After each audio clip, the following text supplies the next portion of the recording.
All right.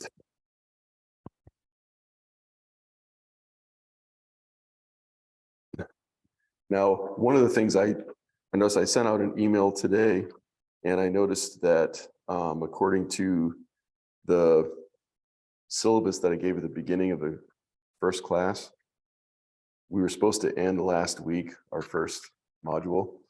And so if someone was paying close attention to that, they might have thought, well, maybe we're gonna have class today, but anyway, I sent out an email saying that, explaining that we fell behind a little bit. We're not doing too bad, actually. We were supposed to, last week we were supposed to be on lesson 8, and we're on lesson 7 now, so it's not too bad.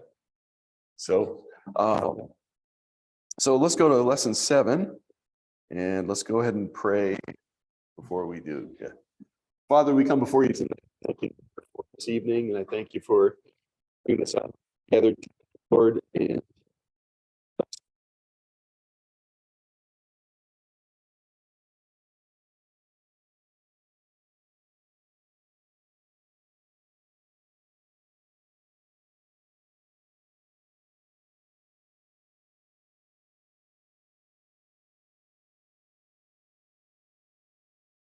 right. So lesson 7. So we're going to start with the vocabulary we have there, and the first vocabulary word is angelos. Angelos. So when you, just for, it's been a while since we looked at the alphabet.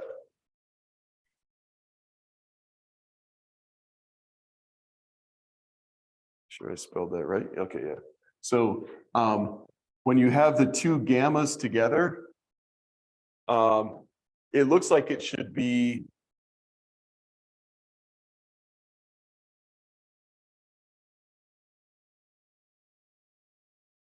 two G sounds at the same time. And so it makes an MG sound. So angelos. And so if you have it spelled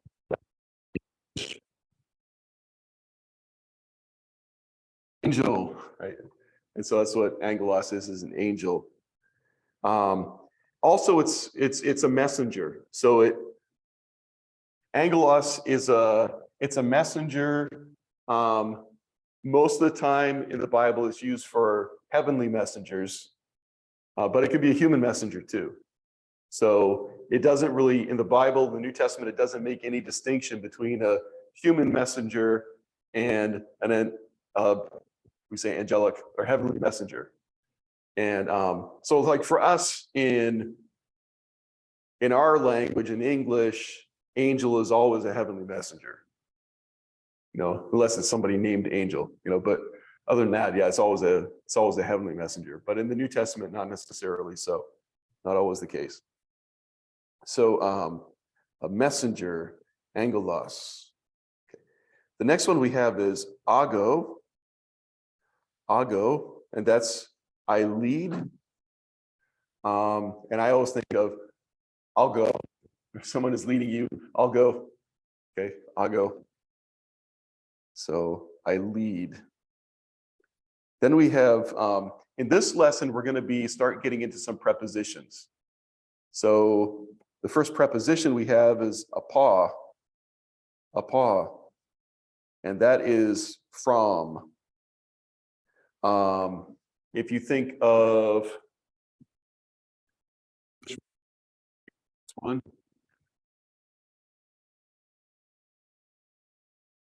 to see, and the apa,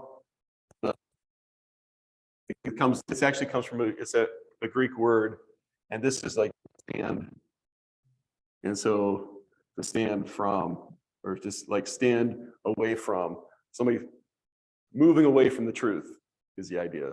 So apostasy is from, moving away from. So apa. Then we have balo, and think of it's I throw a ball. Oh, yeah. So that's the easy way to remember it. Also, this can also be oftentimes, and like King James is translated to cast. Like if you cast out a demon, they'll use the word balo, like you're throwing it out. Somebody gets cast out of the synagogue, they're thrown out, like that. So, yeah, balo, I throw. Then we have dia, and dia is through. Now, notice with dia, it says preposition with genitive through, with accusative on account of. So we're going to see that prepositions often have more than one meaning. And so dia can mean through, or it can mean on account of. And we'll talk about why it changes the meaning more as we get into the lesson. But think in terms of like directional, think diameter. The diameter of a circle is going through it, right? It's the, yeah. So through or on account of. Next we have ace, and that is a preposition with the accusative, and it means into. You heard the term like exegesis. You're interpreting the scripture, you're pulling out of the scripture what it says. And some people say, well, that preacher is not doing exegesis, he's doing eisegesis. And that means he's putting something in the scripture, not pulling out what's there. So aces into. I don't know a better way to help you understand that, to remember that one, but then we have ek. Okay, this one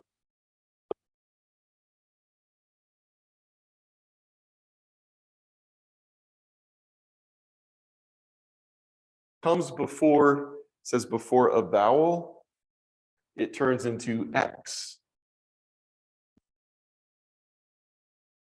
And just for the sound's sake, as you're reading it, I think it would be easier to say. And so they make it X. So it changes to that. But it means out of. And so think exit. Right, so ek or exit. So it's going out of. Then we have N, which just means in. That one's pretty easy to remember. Then we have theos, which is God, and theology. That's where it comes from, theos. And so that's God.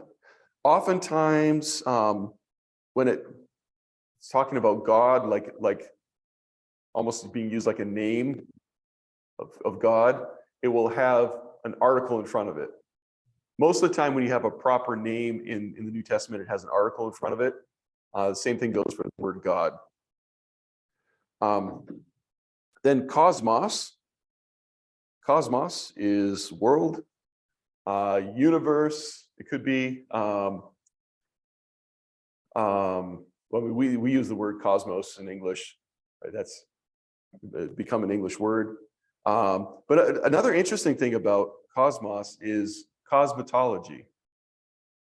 Okay, like cutting hair, hairstyling, doing makeup, stuff like that, cosmetics.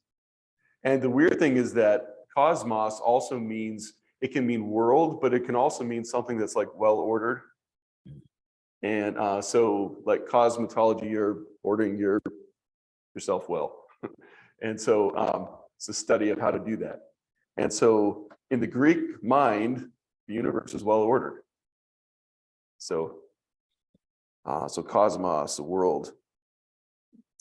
Then we have lithos, a stone. Lithos, the lithosphere on the earth is like the earth's crust where the stones are. A lithograph is like a picture etched in stone, then they put ink on it and they make multiple copies that way. That helps you at all, but lithos is a stone. Then we have mathetes, and that's a disciple. A disciple is somebody who learns from a teacher, and I always remember it by you have to learn math, mathetes.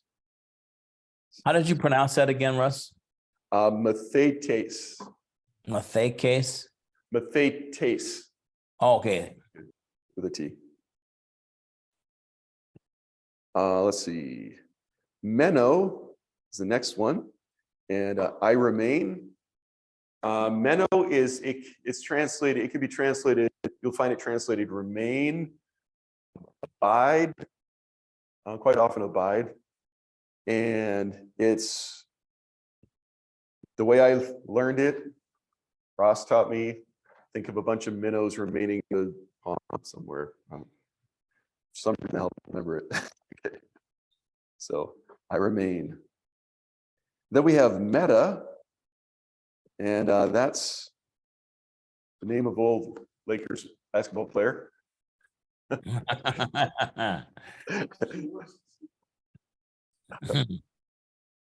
Oh, okay, there you go. Okay, that may help you remember. So it can mean with or after. Now, also, it can mean something that's kind of beyond, like, that's the way that we use it in English when we put it on the front of words, like metaphysics, metamorphosis, things like that, something that's beyond. I'm not sure, it's not used in the New Testament that way, unless it's with a compound word. We'll talk about those.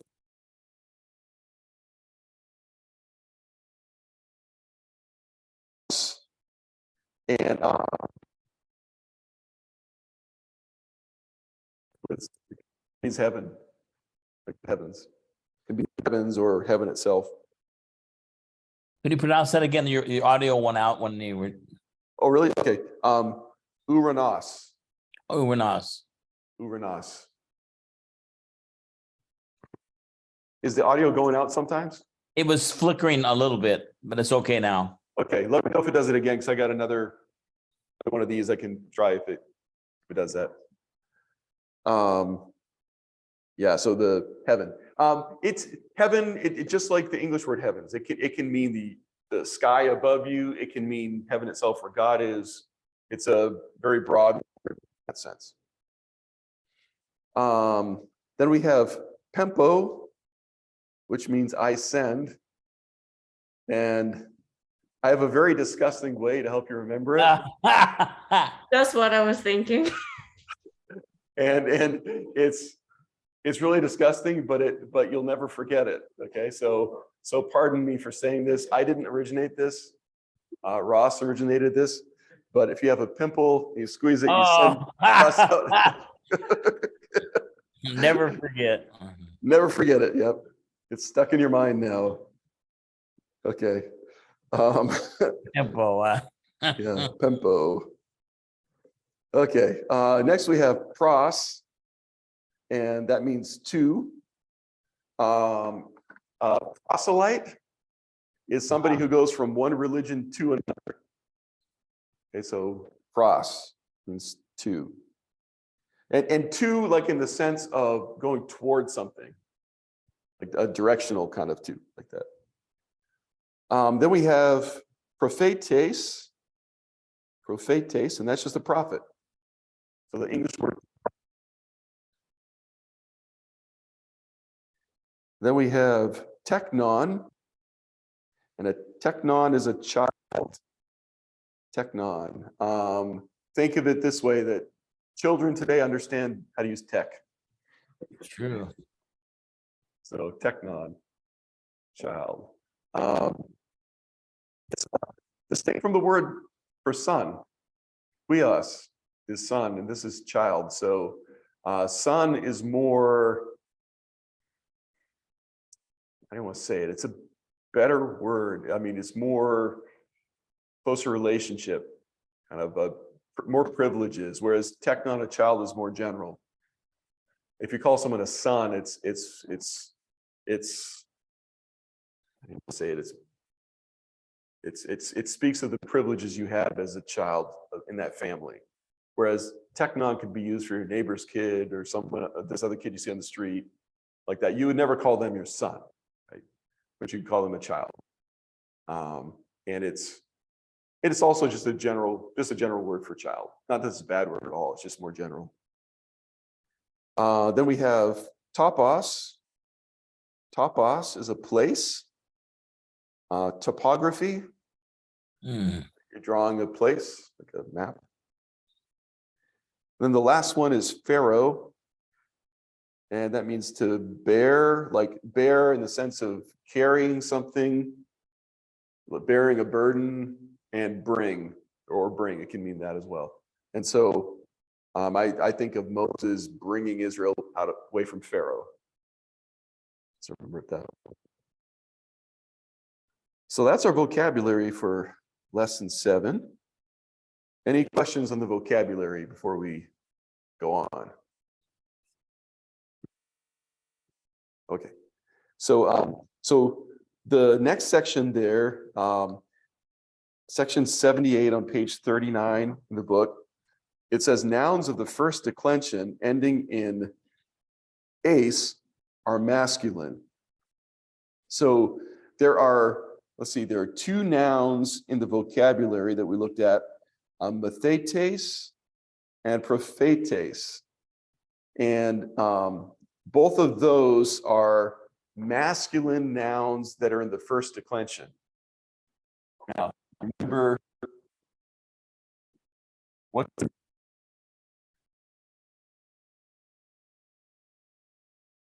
a declension? A group of nouns that share the same ending. Yep, good. Group of nouns with the same ending. So we had the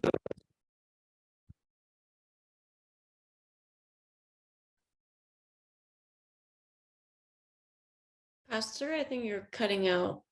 Is it cutting out again? Yeah. Yeah. Let me try this. You know what? Let me try something else here.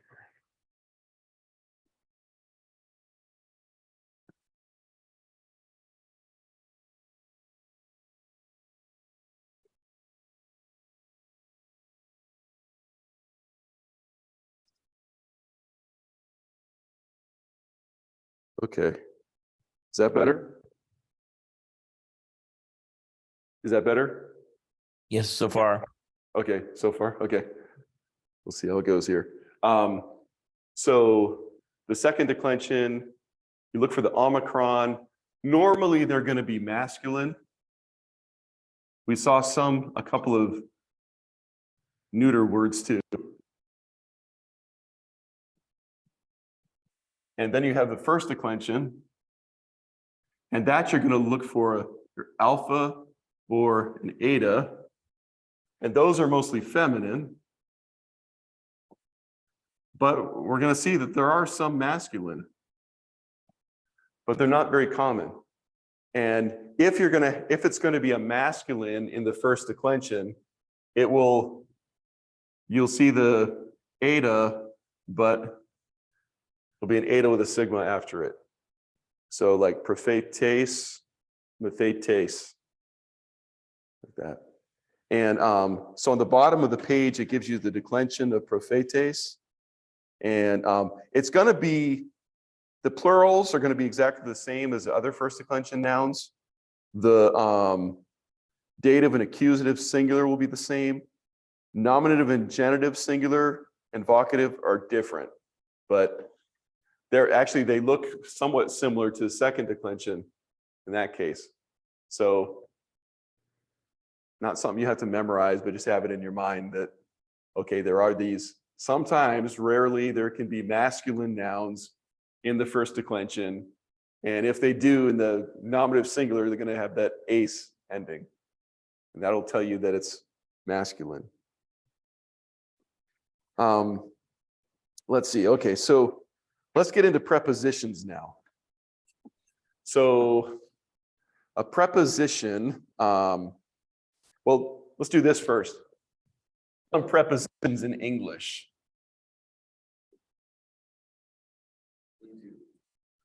Okay. Into. What else? From. From. What else? Around? Okay. What else? With. All right. There's lots more. Between, okay. You're doing the long ones. Okay. How about some of the short ones? On. Okay. On. James said through. Oh, yeah. In, yeah. There's one that's like the most common one. Okay, of. Wasn't the one I was thinking of, but that one is very common. Two, yeah, two. No. In fact, you look up two sometime in Webster's Unabridged Dictionary and see how many definitions it has. Yeah, it's something like 20 or something. It's crazy. Wow. So these, so I gave you on for a handout, I sent it to you there in your email. I gave you a vocabulary list. I added the new vocabulary on it. So each week, I think I'll just keep making this more extensive. But Thank I you. also, Thank you. well, yep, no problem. Yeah. I also gave you a chart, preposition chart with like dealing with like directional words, prepositions. So you got like a square, a cube, in, into, like that, and you have the English with the Greek with it. But when you're dealing with prepositions, there in the book, he says on page 40 that prepositions express relationship. Okay, it's basically prepositions are little words mostly, usually very small. Anywhere a cat can go. Okay, it would be okay. But prepositions are someone described it this way: they're little words that never work alone. Wow. And so they always have a relationship to usually to a noun. And so there are two ways that you'll see prepositions used. There's like the regular way that you would think of a preposition with a phrase, right? You remember being in school and you had prepositional phrases. So they use in a phrase with a noun. Or I'll do an object.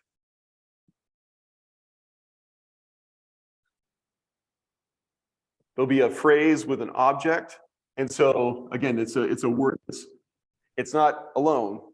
It's always with something. It's found in a phrase. Do you remember diagramming sentences in school? Did you ever do that? Yes. Yeah. Yeah. And with a prepositional phrase, you'd have like if I remember right, something like this, where you'd have let me bring it down like that. And then you do in and in something. Yeah. And yeah, so it's always they're working with a phrase. The other way that you can see it used is in a compound word.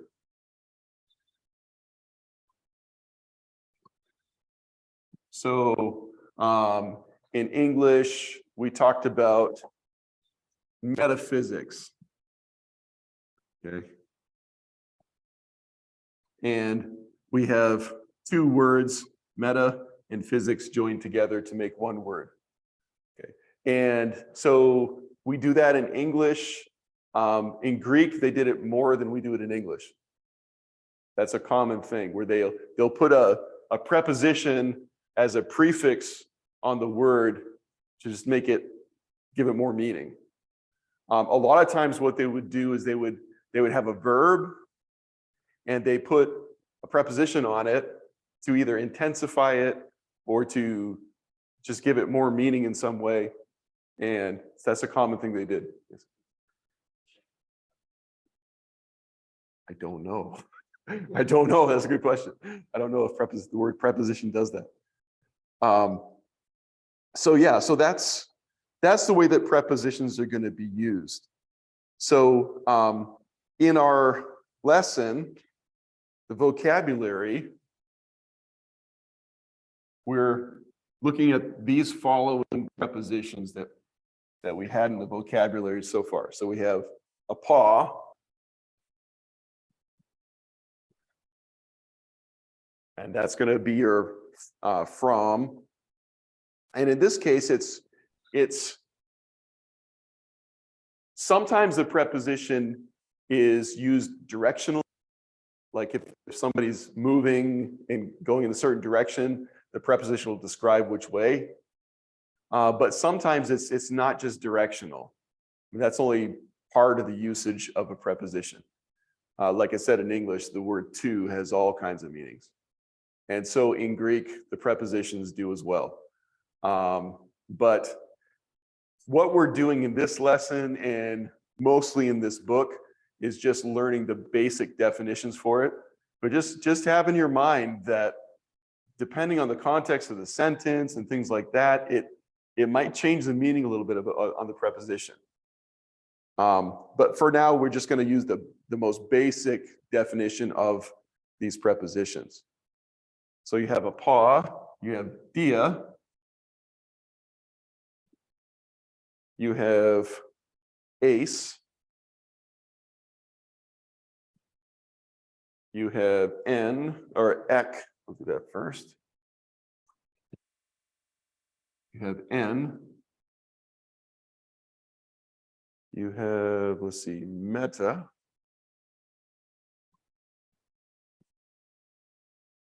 And then you have pros.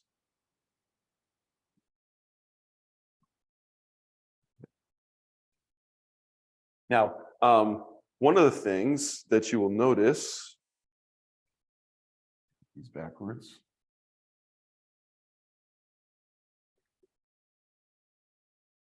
Okay. With these, there are, let's see, 1, 2, 3 of them don't have an accent mark. They only have the breathing mark, but there's no accent. Those, a small word like that with no accent is called an enclitic. You don't need to memorize that, just know that that's a thing. And basically it means the word is so small, it's not accented at all, it's just joined with another word when you're talking fast. So, so there are some words that are so small, they don't even take an accent at all. And so that's what those 3 are like. Now, apa, dia, meta, and pros all do take an accent.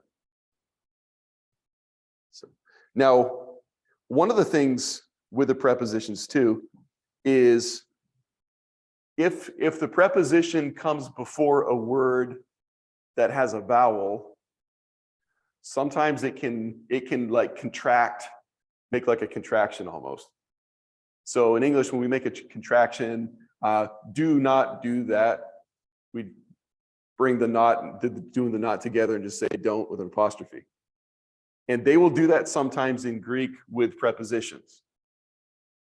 Okay, so if a paw, okay, let's say it comes before a vowel, it's going to change, it's going to drop this vowel, and it'll just have like a apostrophe after it. Okay. If it comes before a word that has a vowel with a rough breathing mark on it, so the word with a vowel with a rough breathing mark is going to start with like an H sound. For a paw, this actually changes to from a P to a phi. Instead of ap, it's af. And the sounds are similar. And it's just because of the way that the next word sounds that it does that.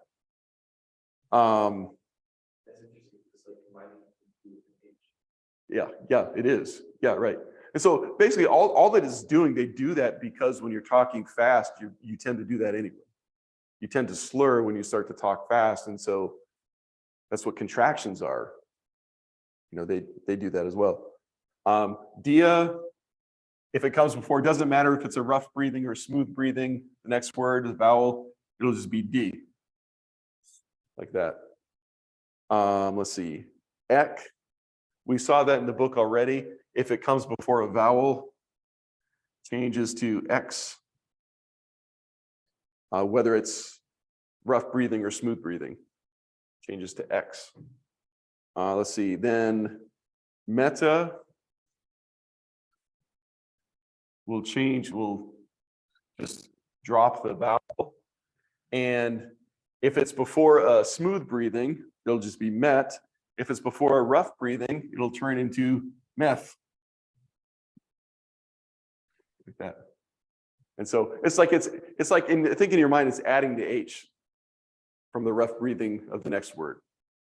So those are things that's not real important, but just as you're reading and you see, oh, wait a second, that looks like a preposition, but it doesn't have all the letters.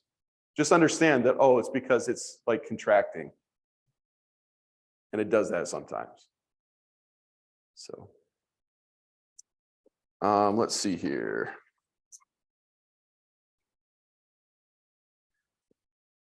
So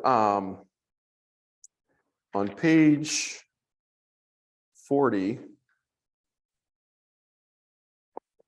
in the book, he talks about how, okay, so in Greek, you've got your prepositions.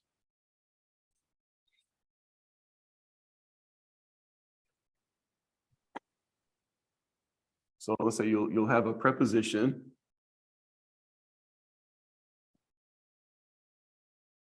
Then you'll have, let's say a noun over here. You might have an article in between. And so you got the preposition, which is always going to be the same. It's just the word. And then you have the noun, which can be different cases. And the relationship of the preposition to the noun has to do with what case the noun is. So it's not like the preposition just always means the same thing. It depends on what's the case of the noun that it's with. And if it's a certain case, it can express something different. That's why in the vocabulary, some of the prepositions have more than one meaning that we saw in the vocabulary. Now in section 81 on page 40, he says the preposition en, meaning in, always takes the dative case. Okay. Thus, in the house is expressed in this way. So, in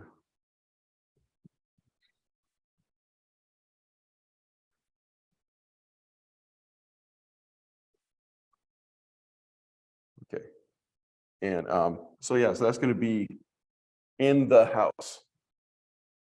So house, if you have a prepositional phrase and you're going to use the preposition in, it's always the object of the preposition is always going to be the dative case. Yes. Is in a prepositional phrase, is the object of the preposition always the object?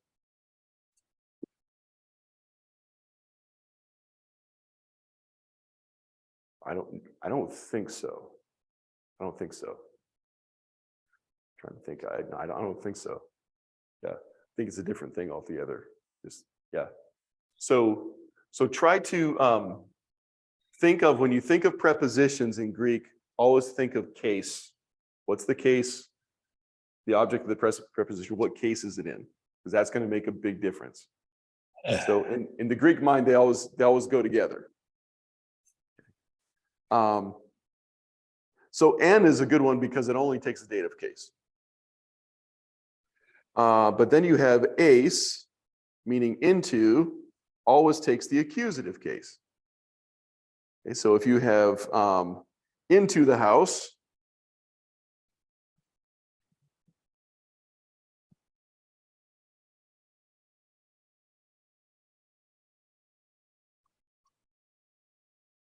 okay, it's the house is going to always be in the accusative case if you're using into.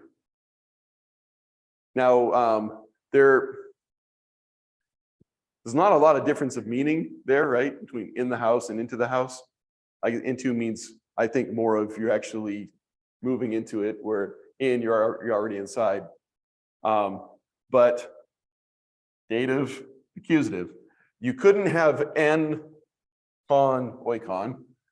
If you did that to a Greek person, they'd be like, you don't understand our language. That doesn't make any sense, right? It's always got to be with the dative case for en, accusative case for ace. Then he says that apa always takes the genitive. Okay, so if you're going to say from the house,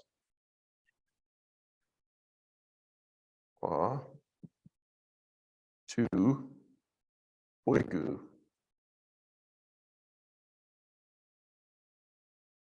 Is always going to take the genitive case after it. And you notice, so the preposition doesn't change, but you have the case here that is going to change for like house. So so those ones always take those particular cases. So we have dative, have accusative, genitive. Okay, so Can you say the middle one there? Is that spell the ACC? Yeah, accusative. Accusative case. Okay. ACCUSATIVE. Thanks. Yep. Okay, so he says in section 82 on page 40 that these three prepositions illustrate the general principle, okay, that the genitive is the case of separation. Okay, so that's going to be like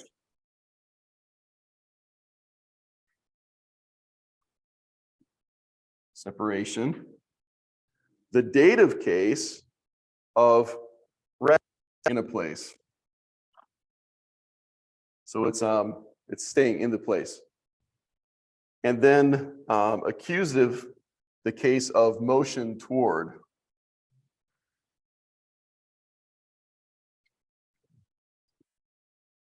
That's just generally speaking, these different, oh man, I wrote this wrong. That didn't seem right.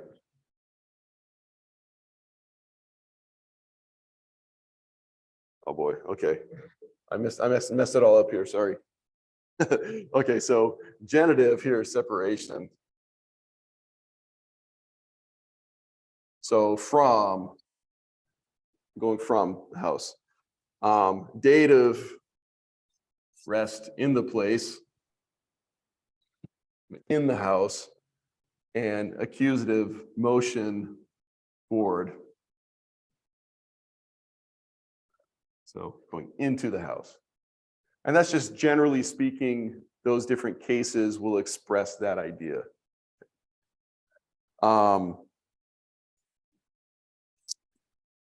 Then in section 83, but a very great number of usages of prepositions cannot be reduced to any such general rule. Okay, so he just kind of throws out what he said before. So that's just very general. It's not set in stone by any means.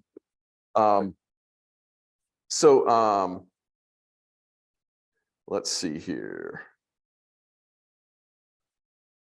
So think of it in this way: with prepositions, there are always exceptions.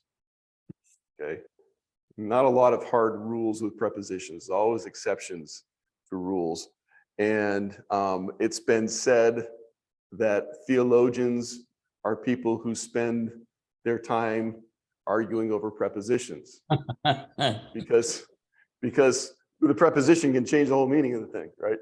How you interpret this preposition can change your theology. Right? Wow. So it can get tricky that way, but that's with any language. I mean, that's with English too. right? So prepositions can mean all kinds of things. So there are some prepositions that work with more than one case. And we saw, let's see, let's see here. Okay, dia. Let me erase this a second so I got room here.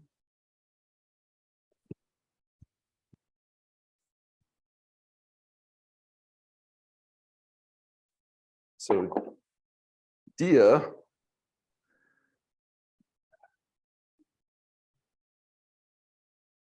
if it's with, I'll put a G there. With a genitive, it's going to mean through. If it's with an accusative, it mean on account of.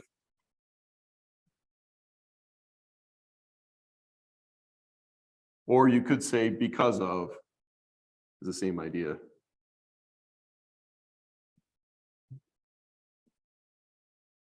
So dia is really going to depend on which case the object of the preposition is in.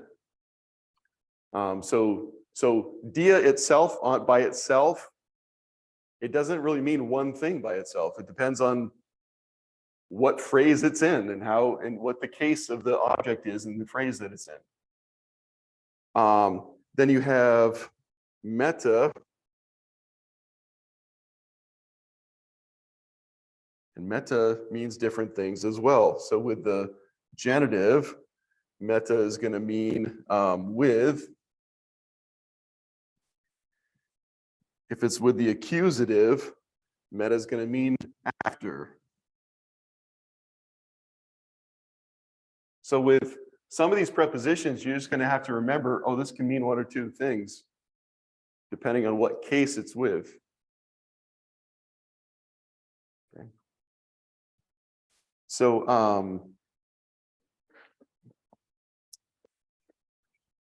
okay, let's see. On section 87 at the bottom of the page, he says this, learn first the usual meaning before proceeding to the unusual. Okay. So you remember that prepositions have all kinds of meanings, but learn the most basic, the way that's usually used, learn that first. You can deal with the unusual stuff later, okay? And so what he's giving you in the book for definitions of the prepositions are the usual meanings. So when you get into learning Greek more extensively, you'll see that sometimes it can vary a bit, but this is the most usual way that's used. Sometimes unusual comes into play, but just remember that with prepositions. So any questions about prepositions before you start doing some exercises, some practice?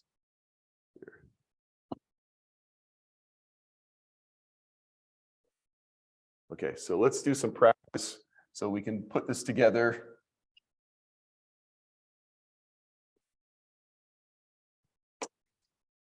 Okay.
Okay, so here's our sentence. Okay, so let's look for the verb first. You see a verb there.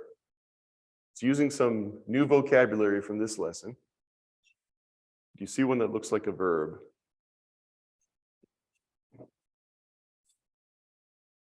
This one? No, it's, let's see how that might look like a verb. What's that? Okay, menusin. And meno, do you remember what meno means?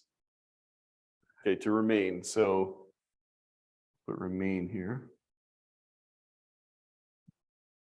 Okay, so what's the subject of menusin going to be?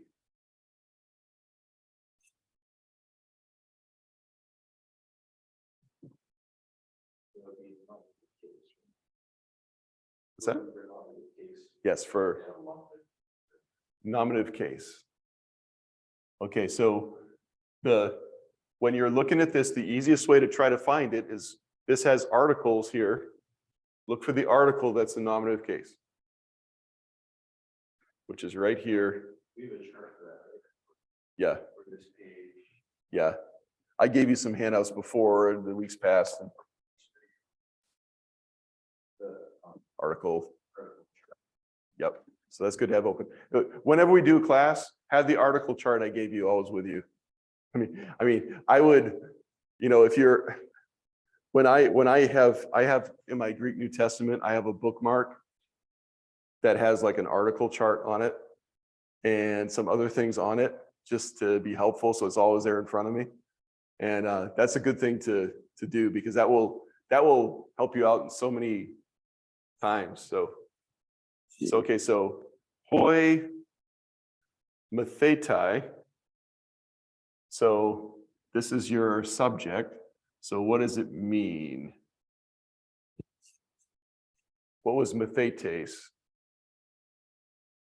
You learn math, you're a learner. So it's a Disciple. disciple, yes. So, but it's plural here. So we have the.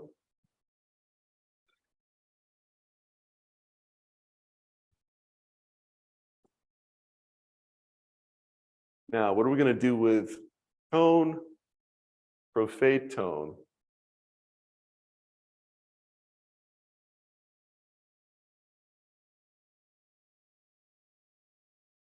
Tone, prophetone. Of the prophets. Yes. So of the prophets.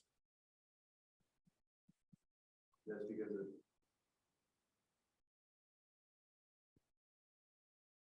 So the own ending is a genitive plural.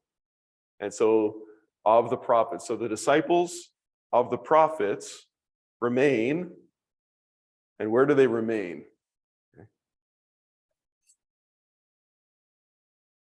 So now we have our prepositional phrase. In the, Yep, in the Cosmo. oh, is it world or city or? World, yes. Okay, so the disciples of the prophets remain in the world. And so that's how the prepositional phrase is going to be used. So as we keep learning new things in the language, the sentences get more extensive, don't they? Now we can Yeah. start adding more things to it.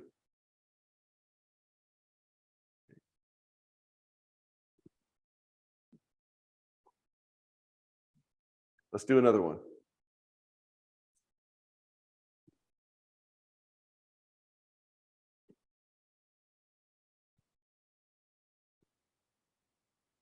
Okay.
Okay, so let's read it together first. Okay. Hoi kakoi balusin lithus ace ton oikon tone mathetone. That's, you know what, this shouldn't be there. Because it's coming, the next word is begins with a consonant, not a vowel, and that's why, yeah. Okay, so let's look for our verb first. Throw. Yes, throw. You see the ball there, yes. So throw. Okay, so subject, who's throwing? They, What's that? they, Yes, it's a third person plural, but do we have a subject? That would be, right? The subject would have to be- Yes, to go with this ending. Yes, so we're looking for a nominative plural. Look at the article.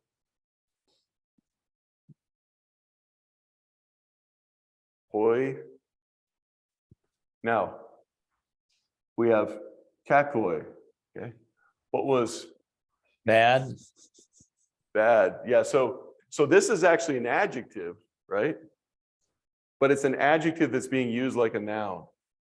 So we would say the The- bad men, bad, yes, men. Oh. And we say men because it's masculine. And because guys are usually worse than girls, right? So, yeah. Okay. So the bad men throw, because women would never do this. Okay. The bad men throw, what are they throwing? Lithus. a stone, Okay, stone, but it's singular or plural?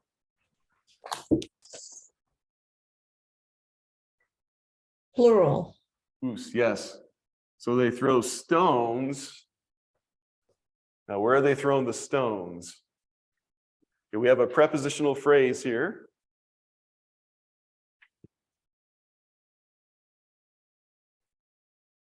in, Okay. Into, House. yep, into the house.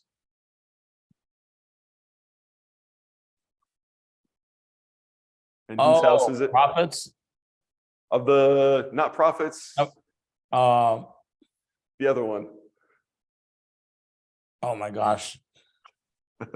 disciple, math, Yes, of the disciples. Oh, okay. So the bad men throw stones into the house of the disciples. These are bad guys. Hopefully they don't live in glass houses, right? Hmm. Okay. Let's try another one.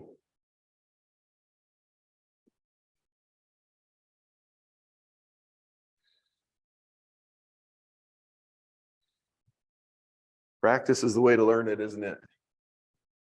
Okay. Us.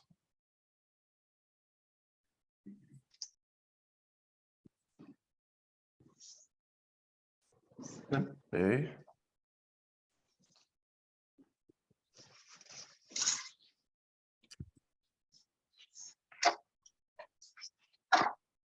Anglus.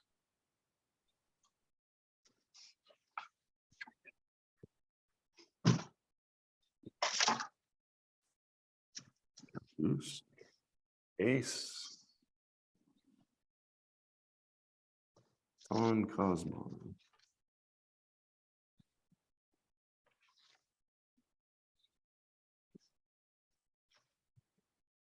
Okay, so we have Pa, Theos, Pempe, Tus, angelus, eis, ton, cosmon.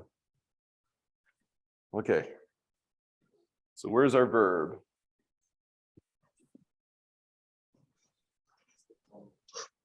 Yes, it is. Is it the third word? Yeah. Yep. Pempe. And that means Pempo is I send.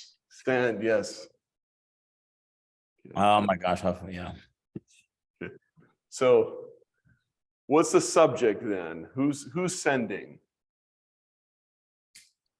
God. Yes. Yes. God. So, and we have the there. Oh, that And makes in English, we're not gonna translate that because it's being used like a proper name. Like, and so in English, we would just say God. So sends the angels. the angels, right?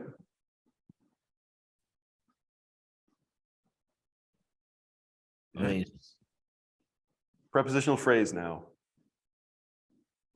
Eis, ton, cosmon. Oh, to the world or to the. Here we have the world. And what is eis? Into. Into. Oh, good one. Yep. So God sends the angels into the world. Is that the same word for messenger? Yes, it is. Yep. And so it could be translated messenger. Yep. Is there a way we can know which way it means? By the context. It's the only way. There's not like a, no, the word angelos can be a heavenly messenger or an earthly messenger, and there's no way to distinguish it except by context.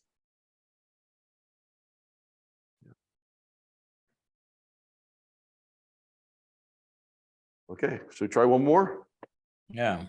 Let's do one more, then we'll do some Bible verses. So real quick, how would you say God sends his message into his message, not his message, his word. Messengers. Oh, if you're going to say sends his word into the world. Yeah, well, he sends forth his word and it does not return unto him void. I'm thinking of that, but anyway, that's remote. Never mind. Yeah, I mean, probably in that case they would use logos. Logos. Yeah, Gotcha. for the word, because that logos can also be like a message, a word. Right. That, yeah, so that's probably the word that they would use to express that. Okay. Yeah.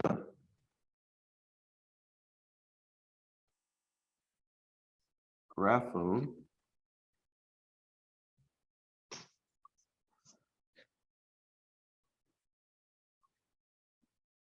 Tone.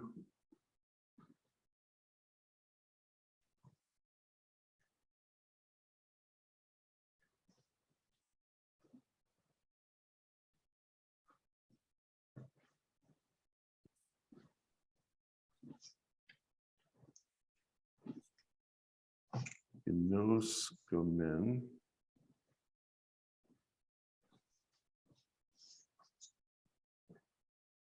On.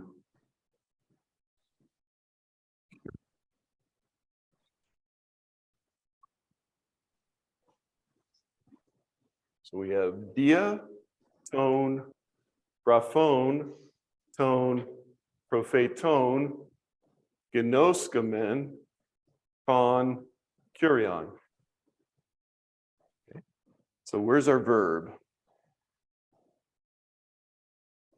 Gnoskomen. Yes, right. And that means what? Yes, What was it? we know. Um,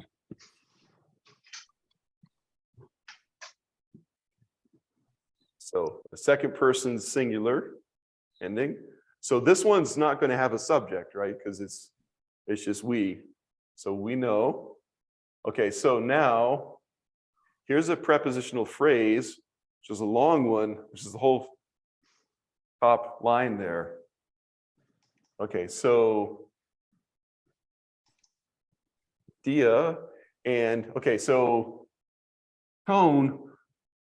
What is tone? What case is that?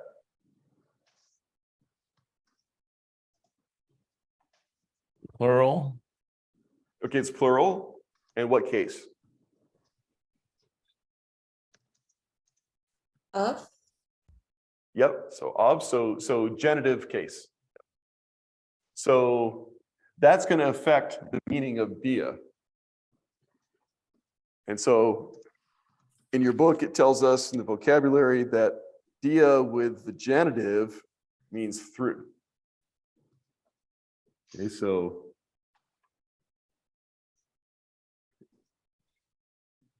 through the what? Is it words? Graphone? It's close, close. Yeah, like writings are, we'll say scriptures. Oh, right. Yep. So through the scriptures, then tone, prophetone. The prophets. Not what the preposition we use regularly. Yes. So yeah. So we have these are genitive because it's with the preposition dia. This is just regular genitive. How are we going to translate just the regular genitive? Of? Of the prophets. Yes.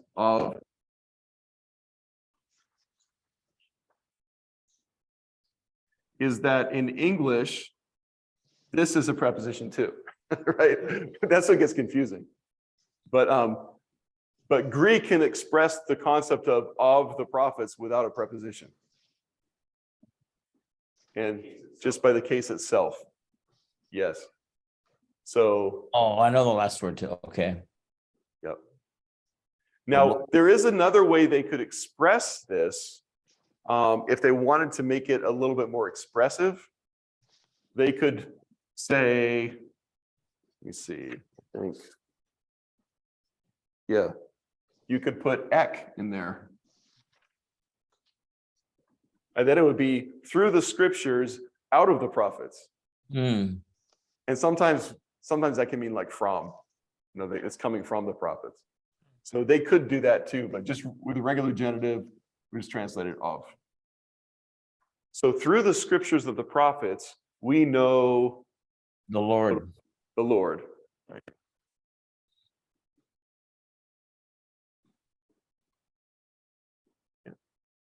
Is that Through the Korean? scriptures of the prophets, we know the Lord. Yeah. And you could translate that too through the writings of the prophets. You could say that too. That works as well.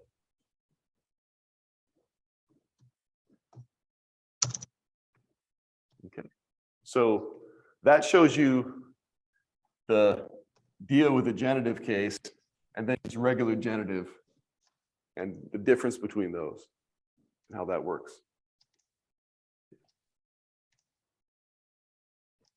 Okay, you want to do a Bible verse or two? Sure, yeah. Okay, so we're going to do Revelation 2, verse 1. Oh, that's on the handout, right? And this will, yeah, so the handout I gave you, got the scriptures there.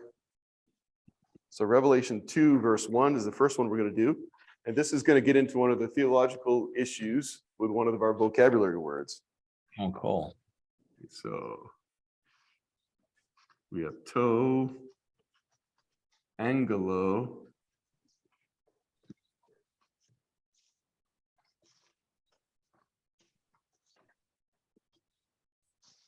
the taste,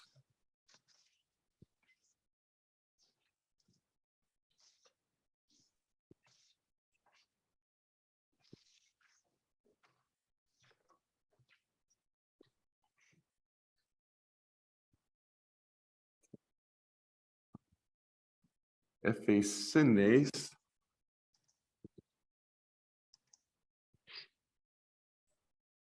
Ecclesias.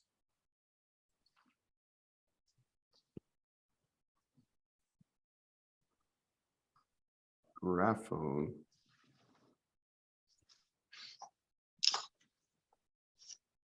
Oops. Hang on, eventually changes here.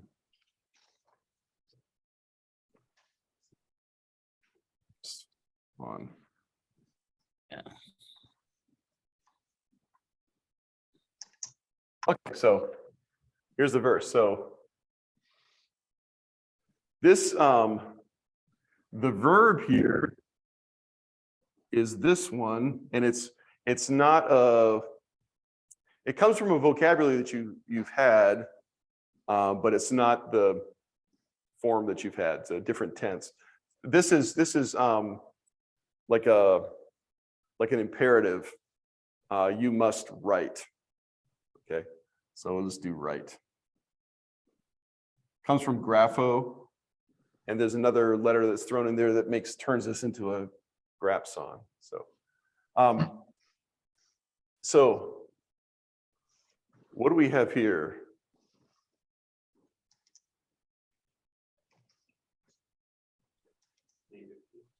Okay, so dative. And so we have the, it'll say to the angelo. Angels. Angel, yep, okay. We'll say angel for now. Okay. Angel. And then what is case? It's a article. What case is that?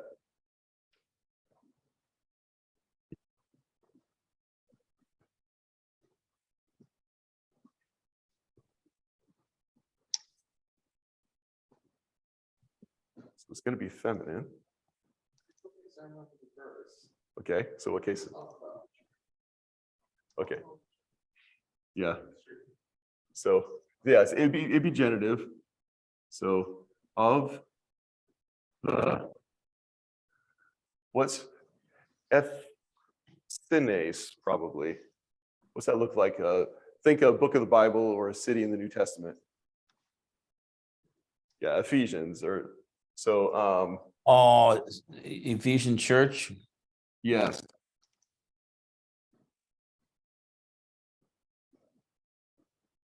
Of the, and this is also going to be genitive. So of the church. Church of the Ephesians. Yes. So to the angel of the church. Yeah, I should do of the church. Of the Ephesians, right. So. Yes. Yeah. So it's this is the, yeah.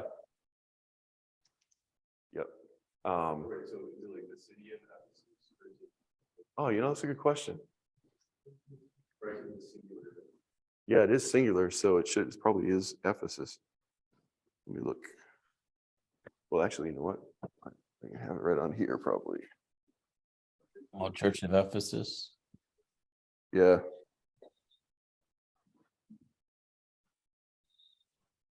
I'll just do of Ephesus.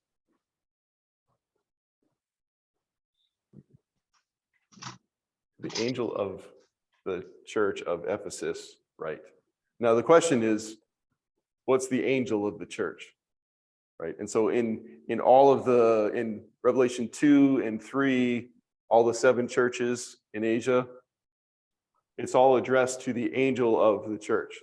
And so the question is this an angel, like a heavenly messenger, or is it an earthly messenger?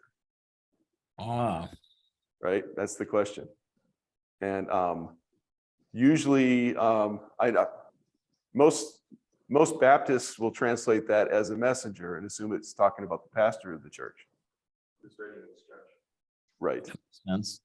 And actually, when we have with our GRBC churches, when we have a meeting of the churches and we're going to vote on something, they will ask for the messengers of the church.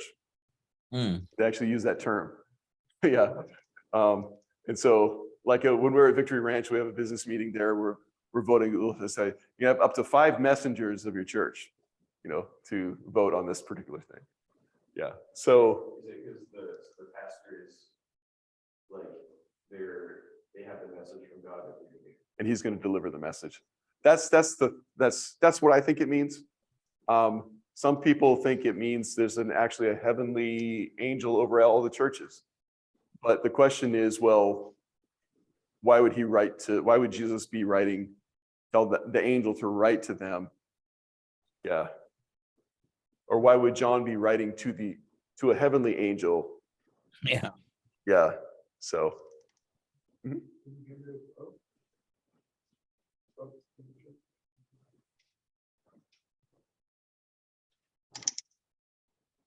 To the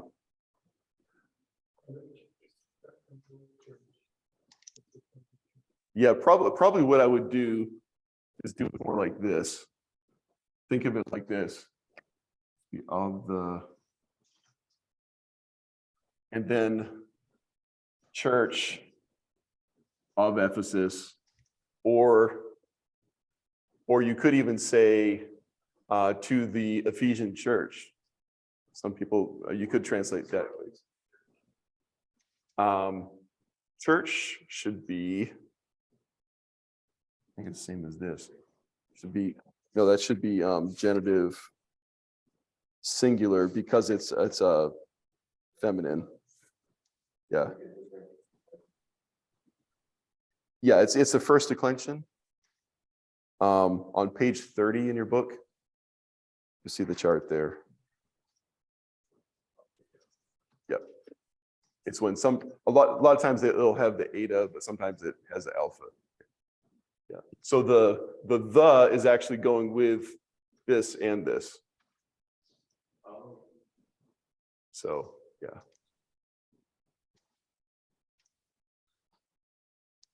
Yeah. Of the church of Ephesus.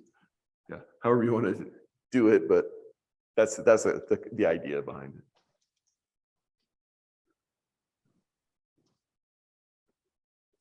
Okay, let's do one more. We've also got, let me see, this one is John 3:13. Okay.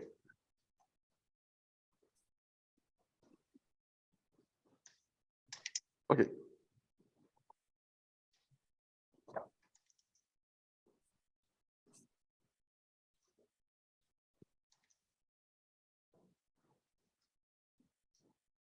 Okay, so John 3:13.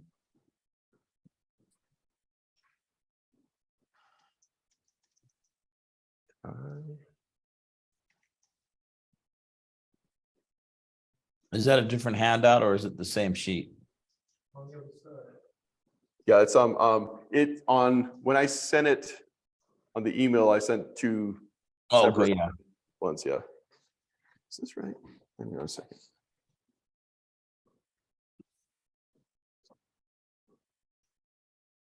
Oh yeah, okay. Yeah. This one's kind of a long one. So Kai Udes.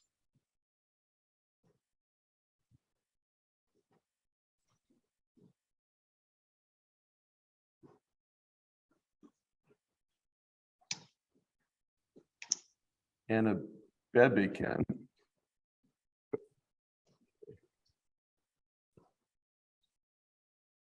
Ace on Uranon.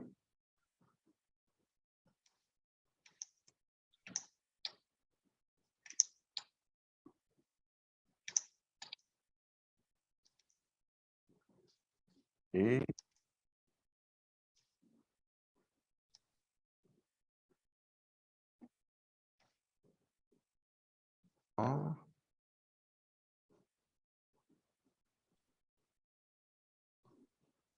to Uranu.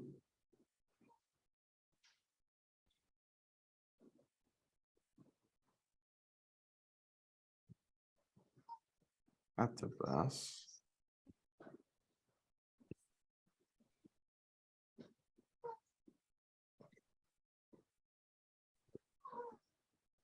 Weos.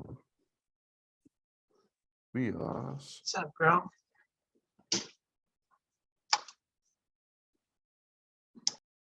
To anthropo.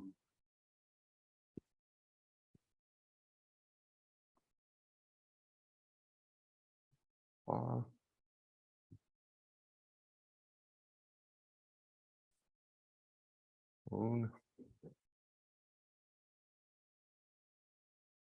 in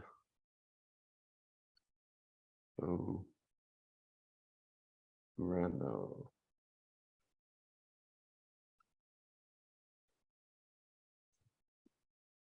Okay, this is a long one, but it gives you several prepositional phrases. So let me read it here.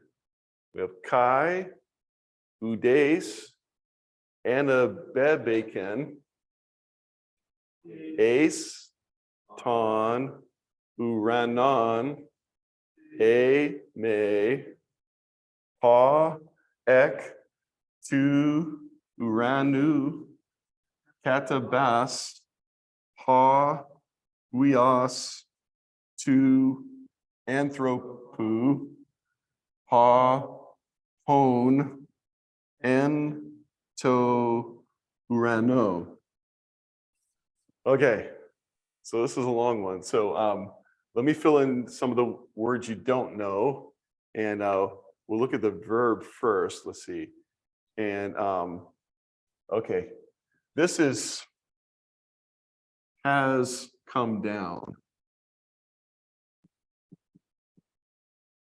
Now, you don't have this vocabulary yet, but this is actually a verb with a preposition on the front of it.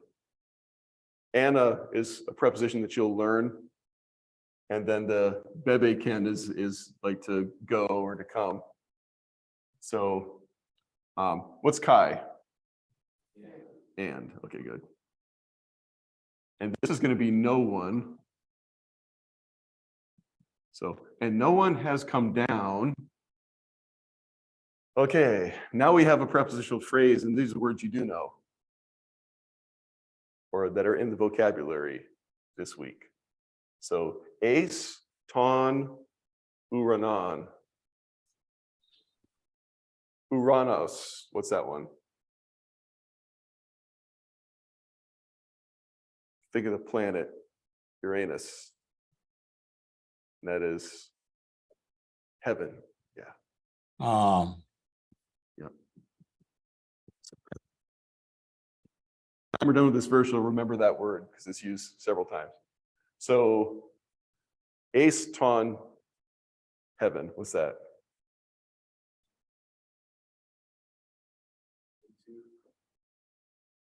Yeah, so let me see here. Oh. Sorry. This should be, has gone up. Okay, not down. Yeah, sorry, that doesn't make sense. So if it was gonna be gone down, instead of Anna, it would be Kata on the front of it. And it would be go down. This one is to go up. Okay, that makes more sense.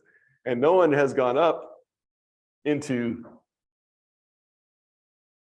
heaven. Usually in English, when we're talking about heaven, we don't use the article in front of it. We don't say the heaven. We just, it's when we say heaven, it's specifically we're talking about heaven. So we don't need the on there. But in Greek they do. So no one has gone up into heaven.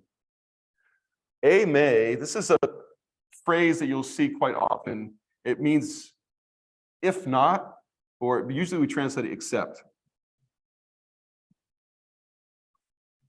Okay, except. Okay, now here's a prepositional phrase. This is actually a participle. You'll learn weeks from now. Okay, but it means the one who. Okay, this is. Remember, I said it would be kata. This is it, kata bas. It's the same root here, and so we on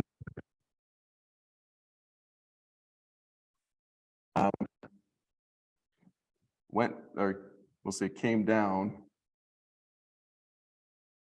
Okay.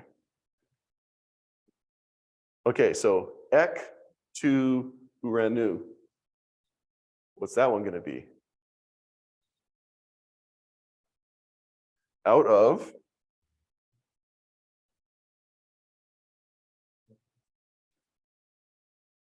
Oh. or heaven.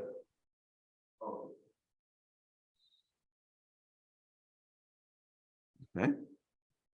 So, and no one has gone up into heaven except the one who came down out of heaven. Huios, what's that?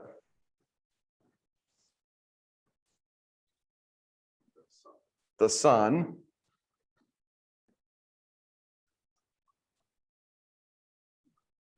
To Anthropu, the son of Man, man. Man. Okay. And then this is another participle.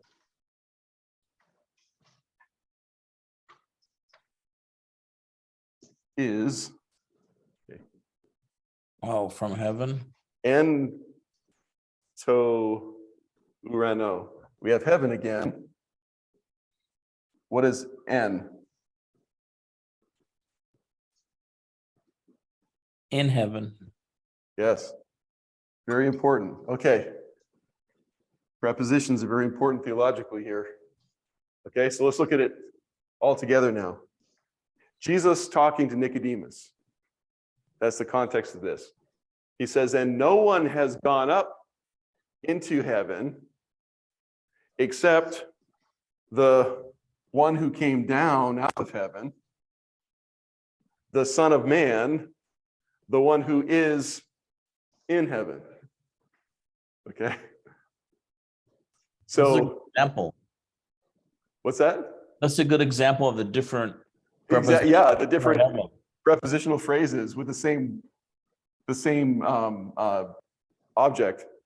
Yeah. So what Jesus is saying is that nobody has gone up, and I think King James probably says ascendeth up into heaven, except the one who came down from heaven, talking about Jesus, says, who is the Son of Man, and he's the one who is in heaven. And you can say, well, wait a second, how can he be the one who's come down from heaven? And how can he say that he's the one who is in heaven? How is that possible? omnipresent. Yeah, exactly, because he's God, right? And he's Yeah. omnipresent. He's everywhere at once. Yep. And so that was a very radical statement Jesus made to Nicodemus. He said, not only will I go up to heaven, not only have I come down from heaven, but I'm also in heaven right now. And I'm sure that probably, blew Nicodemus's mind. What are you saying? Who would say that? Who could say that they're in heaven right now when they're on earth? Right? We can. Ephesians 2 says, and we are seated with him in heavenly places. Yes. Our identity, Yes. positionally, So we're in heaven. Positionally, we can Christ. say that. Physically, we can't. Right? But Jesus could physically say that because as God, he's everywhere, and yet as a man, he's there. Both at the same time. Yeah. So when Jesus came down from heaven, he didn't stop being God. Right? He just took on humanity. And as a man, he was localized there. But as God, he's everywhere still. Yeah. So that's why theologians argue over prepositions. Right? This man, that proves Jesus' divinity right there. Mhm. So Quick question. yep. Oh, so if you look in the three places where it says there, the heaven, the heaven, and then below the third, the heaven there, you said of, wait, that's of man. So the same word is of man, then you have Yeah, the of and the, here, we can just do this. Put it over here. I mean, you could say literally it would be the son of the man. But right, it's, in each of these cases, the is being used to distinguish a particular one. that's where I was going, because Yeah. if we're talking there's multiple heavens, one being the atmosphere, and then there is the heaven Right. of heavens. Right, So I would like to see where it says the heaven of heavens, is it really talking about the heaven right. or the heavens? Yeah, and so here, yes, There's only he's talking one about Heaven the and heaven. God's, That's why, I think that's why they have the article there. that's what I was challenging there. Yep. So in an English translation, it wouldn't be good English to say it that way. Yeah, it doesn't say that in this translation. So oftentimes what we, like Andrew said, what we will do is instead of saying the, we'll just capitalize it, Oh, you know? So in our Bible, when it's capital, it's like for that, like, Yeah, it's like a specific, like a proper name almost. or a location, yeah. Yep. Yep. Because when we refer to the place where God is, we refer to it and use the word heaven almost like it's a proper name. Right. And so that's why we don't in English don't need to translate the, even though it's good to know it's there in Greek. But it would be awkward to translate that into English that way. And the same with the Son of Man. It's distinguishing this Son of Man from all the other men, but it doesn't make sense in English for us to say the Son of the Man. It's because it's almost more like a title. So Yeah. Yeah. That's the other thing that theologians argue about is the use of the article. Yep. All right. Well, good. Okay. Well, that's prepositions. That's And good. yeah. Any final questions?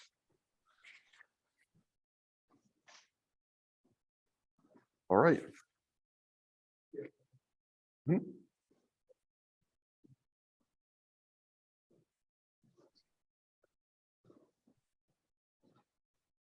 So I think what you'll see, yeah. So in Greek, Rick was asking, why is it spelled differently, John and First John? So, yeah.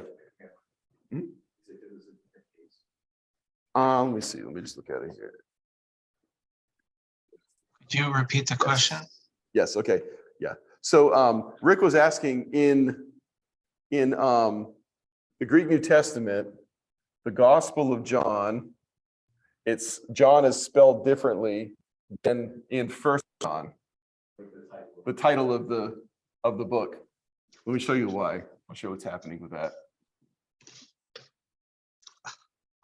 So in the Gospel of John, the title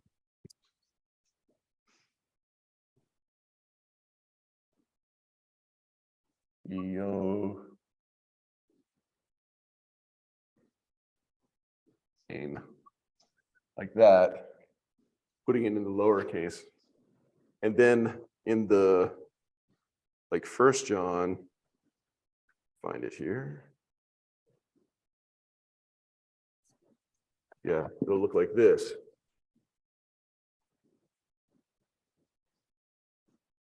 Ianu, and then an alpha. And so the reason is the different cases. So this is a preposition, which means according to, and this would be accusative case, according to John. And this one is a genitive case. And I think it's just of John. Yeah. And this is just it'd be like what they would use for the number one, because it's the first letter of the alphabet. So like 2nd John would be this with a B, and 3rd John would be that with a gamma. Yep. So that's what's going on with the title. So you have the same root there, different endings. The changes because there's a preposition. Yes. Yeah. So the different case endings. Yes. Yeah. So the title is So- just according to John. And we Cat would say the says- gospel according to John. So can you write out the English for that? So Yeah. please.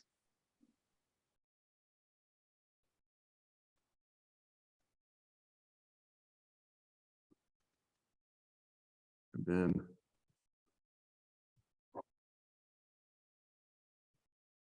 let's see, of John. And then do first. Okay. Very good question. That's good. Yep. Good catch. Yep. Yep. All right. Yeah, good question. All right. Well, let's go ahead and close in prayer.